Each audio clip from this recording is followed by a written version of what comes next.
Selamat pagi.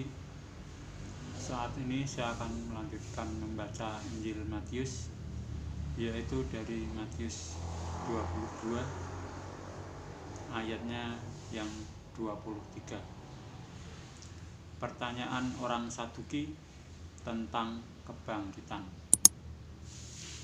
Pada hari itu datanglah kepada Yesus beberapa orang Saduki yang berpendapat bahwa tidak ada kebangkitan.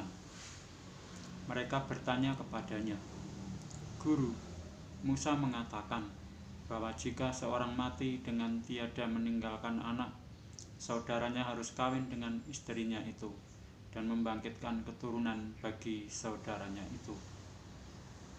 Tetapi di antara kami ada 7 orang bersaudara. Yang pertama kawin, tetapi kemudian mati, dan karena ia tidak mempunyai keturunan, ia meninggalkan istrinya itu bagi saudaranya. Demikian juga yang kedua dan yang ketiga sampai dengan yang ketujuh. Dan akhirnya sesudah mereka semua, perempuan itu pun mati. Siapakah di antara ke-7 orang itu yang menjadi suami perempuan itu pada hari kebangkitan? Sebab mereka semua telah beristrikan dia." Yesus menjawab mereka, "Kamu sesat, sebab kamu tidak mengerti kitab suci maupun kuasa Allah. Karena pada waktu kebangkitan, orang tidak kawin dan tidak dikawinkan, melainkan hidup seperti malaikat di surga. Tetapi tentang kebangkitan orang-orang mati, tidakkah kamu baca apa yang difirmankan Allah ketika ia bersabda, 'Akulah Allah Abraham, Allah Ishak, dan Allah Yakub'? Ia bukanlah Allah orang mati, melainkan Allah orang hidup." Orang banyak yang mendengar itu takjub akan pengajarannya. Hukum yang terutama. Ketika orang-orang Farisi mendengar bahwa Yesus telah membuat orang-orang Saduki itu bungkam, berkumpullah mereka, dan seorang dari mereka, seorang ahli Taurat, bertanya untuk mencobai dia, "Guru, hukum manakah yang terutama dalam hukum Taurat?" Jawab Yesus kepadanya, "Kasihilah Tuhan Allahmu dengan segenap hatimu, dan dengan segenap jiwamu, dan dengan segenap akal budimu. Itulah hukum yang terutama dan yang pertama. Dan hukum yang kedua yang sama dengan itu ialah, kasihilah sesamamu manusia seperti dirimu sendiri. Pada kedua hukum inilah tergantung seluruh hukum Taurat dan kitab para nabi." Hubungan antara Yesus dan Daud. Ketika orang-orang Farisi sedang berkumpul, Yesus bertanya kepada mereka, katanya, "Apakah pendapatmu tentang Mesias? Anak siapakah dia?" Kata mereka kepadanya, "Anak Daud."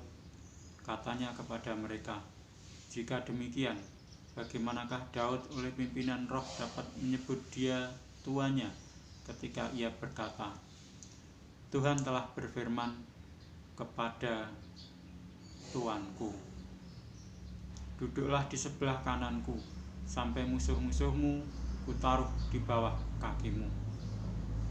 Jadi jika Daud menyebut dia tuannya, bagaimana mungkin ia anaknya pula?"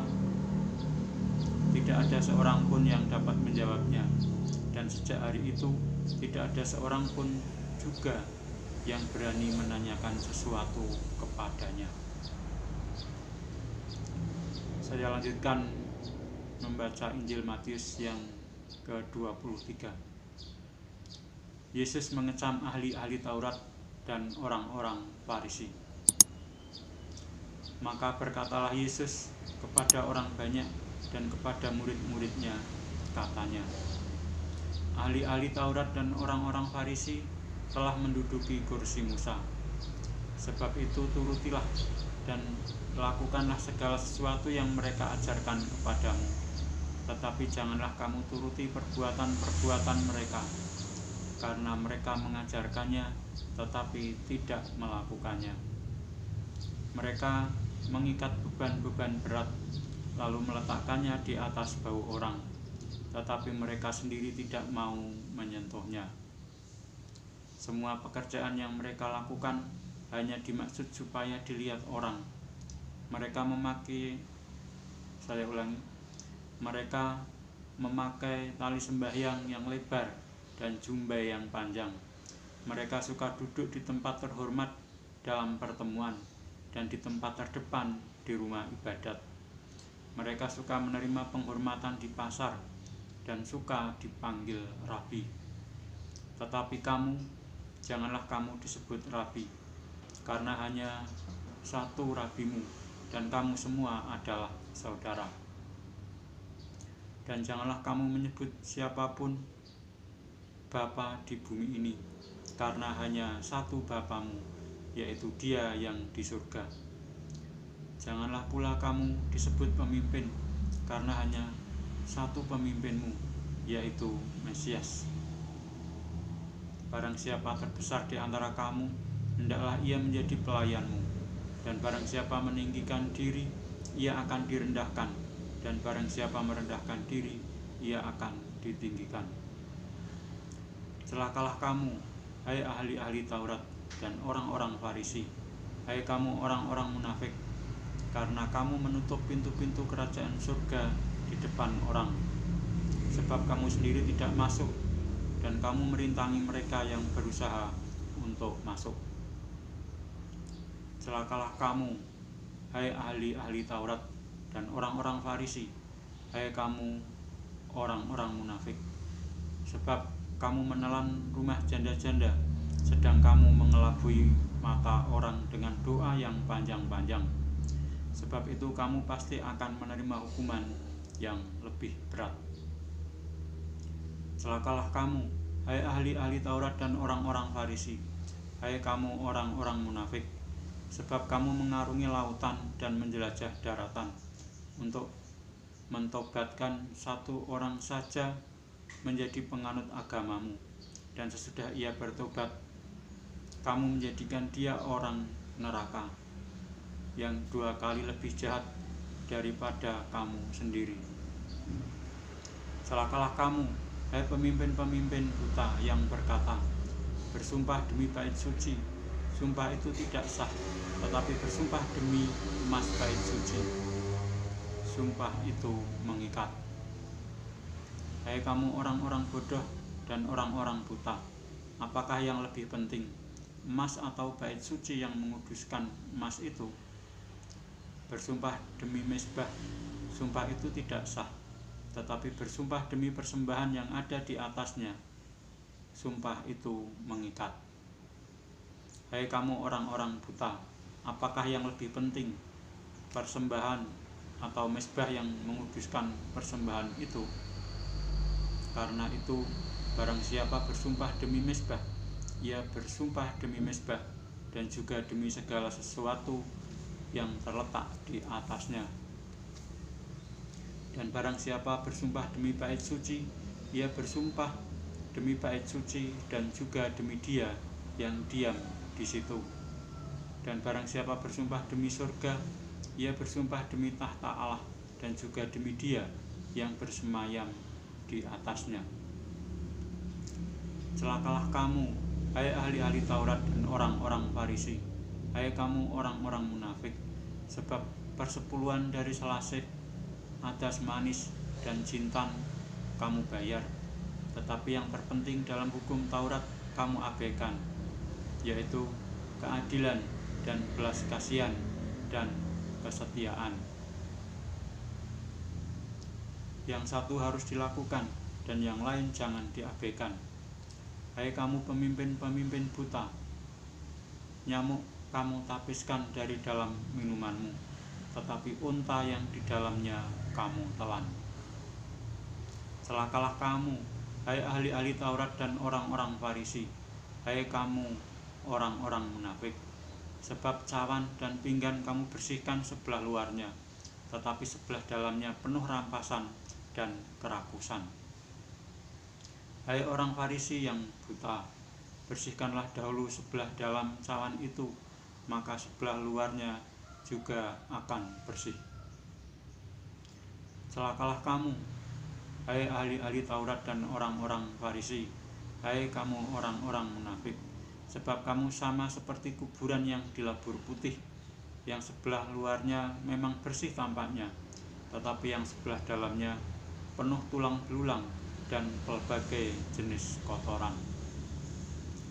Demikian jugalah kamu, di sebelah luar kamu tampaknya benar di mata orang, tetapi di sebelah dalam kamu penuh kemunafikan dan kedurjanaan. Celakalah kamu, hai ahli-ahli Taurat dan orang-orang Farisi, hai kamu orang-orang munafik, sebab kamu membangun makam nabi-nabi dan memperindah tugu orang-orang saleh, dan berkata, jika kami hidup di zaman nenek moyang kita, tentulah kami tidak ikut dengan mereka dalam pembunuhan nabi-nabi itu. Tetapi dengan demikian kamu bersaksi terhadap diri kamu sendiri bahwa kamu adalah keturunan pembunuh nabi-nabi itu. Jadi penuhilah juga takaran nenek moyangmu. Hai kamu ular-ular, hai kamu keturunan ular beludak, bagaimanakah mungkin kamu dapat meluputkan diri dari hukuman neraka? Sebab itu lihatlah, aku mengutus kepadamu nabi-nabi, orang-orang bijaksana dan ahli-ahli Taurat. Separuh di antara mereka akan kamu bunuh dan kamu salibkan, yang lain akan kamu sesah di rumah-rumah ibadatmu, dan kamu aniaya dari kota ke kota, supaya kamu menanggung akibat penumpahan darah orang yang tidak bersalah, mulai dari Habil, orang benar itu, sampai kepada Zakaria anak Berekia, yang kamu bunuh di antara tempat kudus dan misbah. Aku berkata kepadamu, sesungguhnya semuanya ini akan ditanggung angkatan ini. Keluhan terhadap Yerusalem. Yerusalem, Yerusalem, engkau yang membunuh nabi-nabi dan melempari dengan batu orang-orang yang diutus kepadamu. Berkali-kali aku rindu mengumpulkan anak-anakmu, sama seperti induk ayam mengumpulkan anak-anaknya di bawah sayapnya, tetapi kamu tidak mau. Lihatlah, rumahmu ini akan ditinggalkan dan menjadi sunyi. Dan aku berkata kepadamu, mulai sekarang kamu tidak akan melihat aku lagi, hingga kamu berkata, diberkatilah dia yang datang dalam nama Tuhan.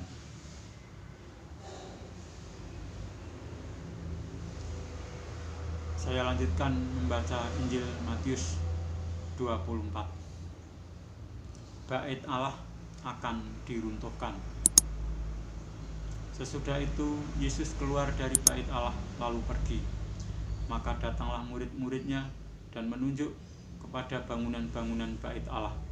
Ia berkata kepada mereka, kamu melihat semuanya itu? Aku berkata kepadamu, sesungguhnya tidak satu batu pun di sini akan dibiarkan terletak di atas batu yang lain. Semuanya akan diruntuhkan. Permulaan penderitaan. Ketika Yesus duduk di atas bukit Zaitun, datanglah murid-muridnya kepadanya untuk bercakap-cakap sendirian dengan dia. Kata mereka, katakanlah kepada kami, bila manakah itu akan terjadi, dan apakah tanda kedatanganmu dan tanda kesudahan dunia? Jawab Yesus kepada mereka, waspadalah supaya jangan ada orang yang menyesatkan kamu. Sebab banyak orang akan datang dengan memakai namaku dan berkata, akulah Mesias, dan mereka akan menyesatkan banyak orang. Kamu akan mendengar deru perang atau kabar-kabar tentang perang. Namun berawas-awaslah, jangan kamu gelisah, sebab semuanya itu harus terjadi, tetapi itu belum kesudahannya. Sebab bangsa akan bangkit melawan bangsa, dan kerajaan melawan kerajaan. Akan ada kelaparan dan gempa bumi di berbagai tempat, Akan tetapi semuanya itu barulah permulaan penderitaan menjelang zaman baru. Pada waktu itu kamu akan diserahkan supaya disiksa, dan kamu akan dibunuh dan akan dibenci semua bangsa oleh karena namaku. Dan banyak orang akan murtad, dan mereka akan saling menyerahkan dan saling membenci. Banyak nabi palsu akan muncul dan menyesatkan banyak orang. Dan karena makin bertambahnya kedurhakaan, maka kasih kebanyakan orang akan menjadi dingin. Tetapi orang yang bertahan sampai pada kesudahannya akan selamat. Dan Injil kerajaan ini akan diberitakan di seluruh dunia menjadi kesaksian bagi semua bangsa. Sesudah itu barulah tiba kesudahannya. Demikianlah saya telah membaca Injil Matius sampai dengan Matius 24 ayatnya sampai dengan ayat yang ke-14.